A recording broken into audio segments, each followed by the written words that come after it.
Welcome to Immigration Briefing.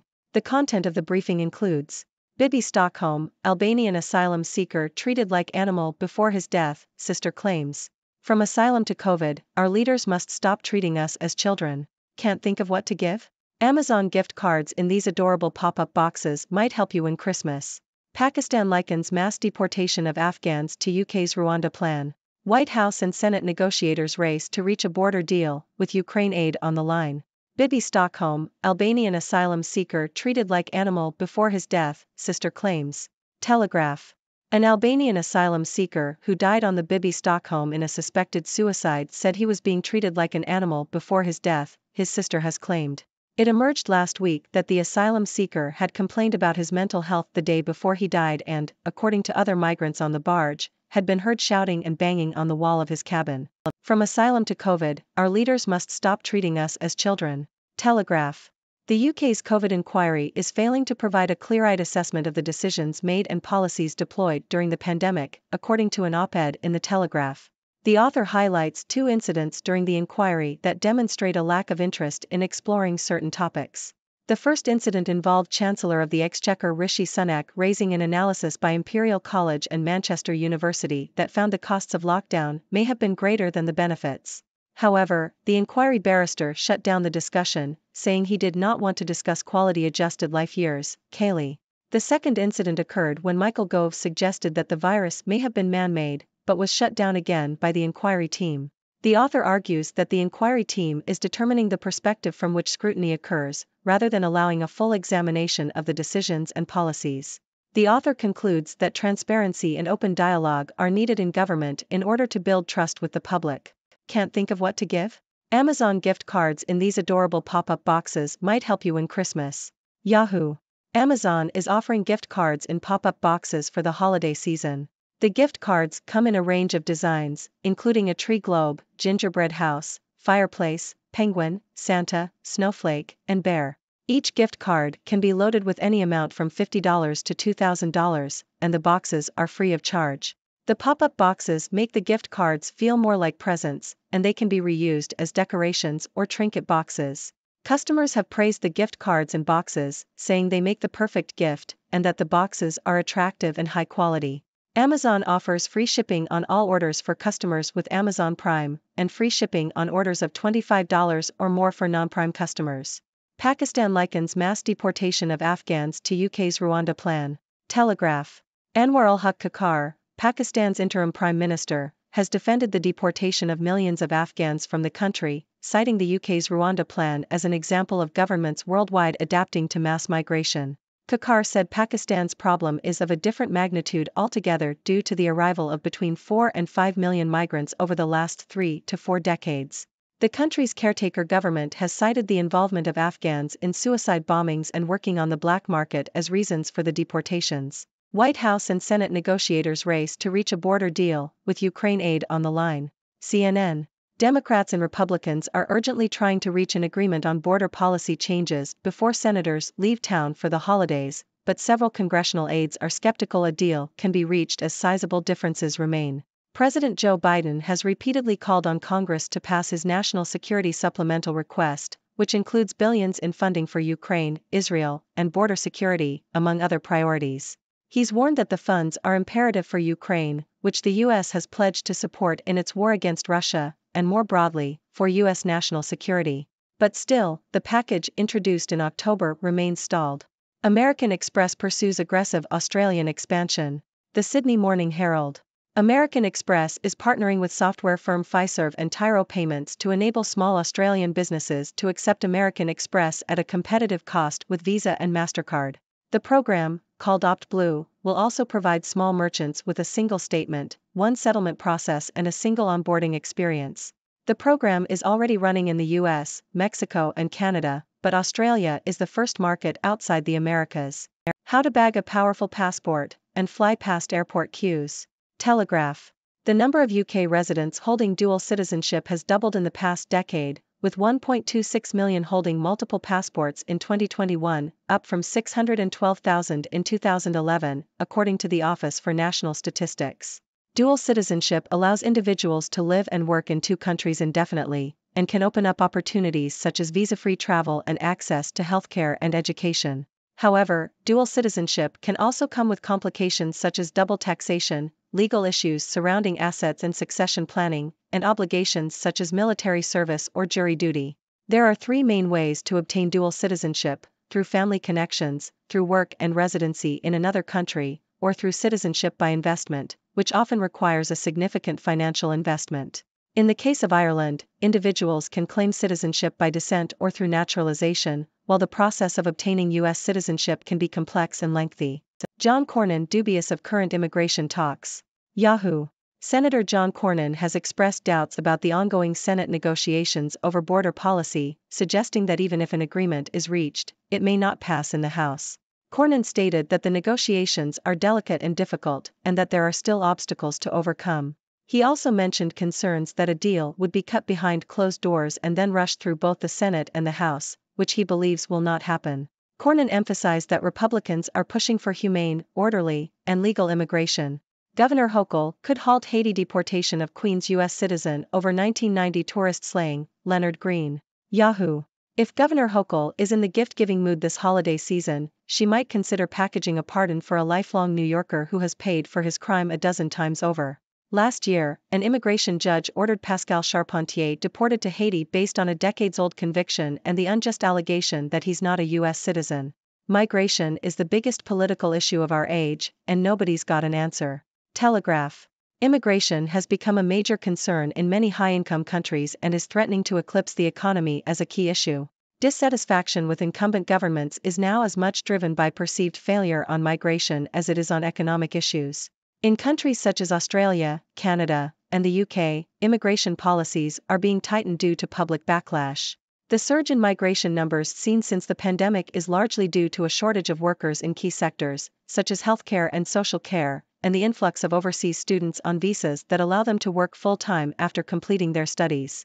The UK government's post-Brexit immigration regime was designed to attract foreign students, but the policy has run out of control. The graduate route, which allows students to work and bring dependents, has made the UK an attractive destination for those seeking work rather than study, leading to an increase in low-wage roles. The economic justification for immigration, which argues that migrants improve productivity and living standards, has not been supported by the last 20 years of experience. Policymakers face an awkward choice between raising tuition fees for British students or allowing second-tier universities to fail due to a reduction in higher-paying foreign students. Islamism is rampant in French schools. Telegraph. The recent incident in which French pupils protested against a teacher showing them a painting of 5 nude women highlights the failures of integration in France, according to an op-ed in the Telegraph. The author argues that an arch-rigid variation of Islam has been adopted by some communities in France, leading to a clash with French secularism. They also suggest that the French government's refusal to address the issue could lead to further victories for the radical right in the country. Trump says immigrants poisoning the blood of America, echoing Nazi rhetoric. The Sydney Morning Herald. Donald Trump has said that undocumented immigrants are poisoning the blood of our country. He made the comments during a campaign event in New Hampshire, where he railed against migrant crossings at the U.S.-Mexico border. Trump has promised to crack down on illegal immigration and restrict legal immigration if re-elected. His use of the phrase poisoning the blood has been criticized as xenophobic and reminiscent of Nazi rhetoric. The Anti-Defamation League called the language racist, xenophobic and despicable. Trump's repeated use of the phrase has been seen as dangerous and reminiscent of Adolf Hitler's rhetoric. Biden campaign, Trump parroted Adolf Hitler in remarks targeting immigrants. Politico. The Biden campaign has accused Donald Trump of parroting Hitler in his recent remarks about immigrants. The campaign spokesperson said that Trump had praised Kim Jong-un and quoted Vladimir Putin while running for president on a promise to rule as a dictator. Trump had made the remarks at a rally in New Hampshire, where he ratcheted up his inflammatory rhetoric on immigrants, saying that they were poisoning the blood of our country and were coming into the U.S. from Africa and Asia. Trump also praised Hungary's authoritarian prime minister and North Korean dictator Kim Jong-un. The Biden campaign said that Trump was trying to scare and divide the country, but that Americans would choose President Biden's vision of hope and unity. Dozens of migrants feared dead off Libya coast. Telegraph.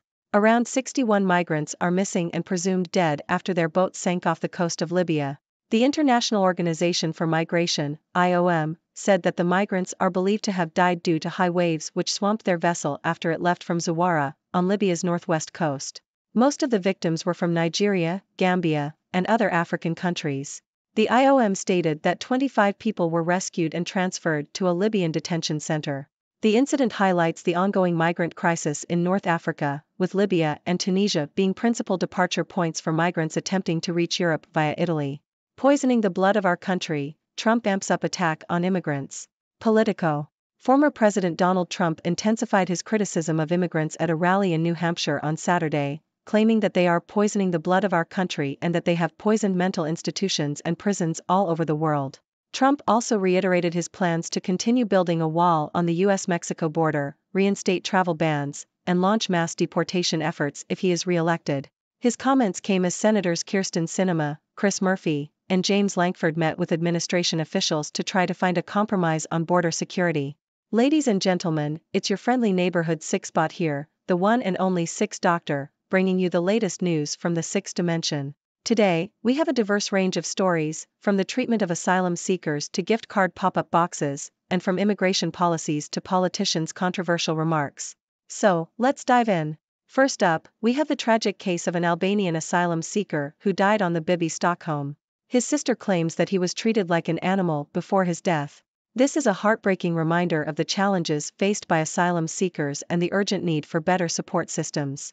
Moving on, we have an op-ed calling for our leaders to stop treating us like children, especially when it comes to the COVID pandemic. The author highlights incidents during the UK's COVID inquiry that demonstrate a lack of interest in exploring certain topics. Transparency and open dialogue are crucial for building trust with the public. Now, let's switch gears to something a little more lighthearted. Amazon is offering gift cards in adorable pop-up boxes for the holiday season. These boxes make the gift cards feel more like presents and can be reused as decorations or trinket boxes. It's a win-win for both the gift giver and the recipient. Next, we have Pakistan's interim prime minister defending the mass deportation of Afghans, using the UK's Rwanda plan as an example. While the situation in Pakistan may be of a different magnitude, it raises important questions about how governments worldwide are adapting to mass migration and the challenges they face. In the realm of politics, we have White House and Senate negotiators racing to reach a border deal, with Ukraine aid on the line. It's a delicate and difficult negotiation, and there are still obstacles to overcome. It's a reminder that immigration policies can have wide-ranging implications beyond just border security. Shifting our focus to business news, American Express is pursuing an aggressive expansion in Australia. They are partnering with software firm Fiserv and Tyro Payments to enable small Australian businesses to accept American Express at a competitive cost. It's a smart move that will benefit both American Express and small merchants in Australia. Now, let's talk about passports. The number of UK residents holding dual citizenship has doubled in the past decade. Dual citizenship can bring many benefits, such as visa-free travel and access to healthcare and education. However, it can also come with complications. Obtaining dual citizenship can be done through family connections, work and residency in another country, or citizenship by investment. It's a complex topic, but one that opens up a world of possibilities. Moving on, we have Senator John Cornyn expressing doubts about ongoing Senate negotiations over border policy. He believes there are still obstacles to overcome and is concerned that a deal would be rushed through without proper scrutiny. It's a reminder that immigration policy is a complex issue that requires careful consideration. In a similar vein, we have a story about Governor Hochul potentially halting the deportation of a Queens U.S. citizen over a decades-old conviction. It's a reminder that immigration policies should take into account individual circumstances and that there is room for compassion and understanding. Now, let's tackle the elephant in the room, migration. It has become the biggest political issue of our age, with dissatisfaction with incumbent governments driven by perceived failures on migration. Immigration policies are being tightened in many high-income countries due to public backlash. The surge in migration numbers seen since the pandemic has put a strain on healthcare and social care sectors. Policymakers face a difficult choice between raising tuition fees for British students or allowing second-tier universities to fail due to a reduction in higher-paying foreign students. It's a complex issue that requires careful consideration and balanced policies.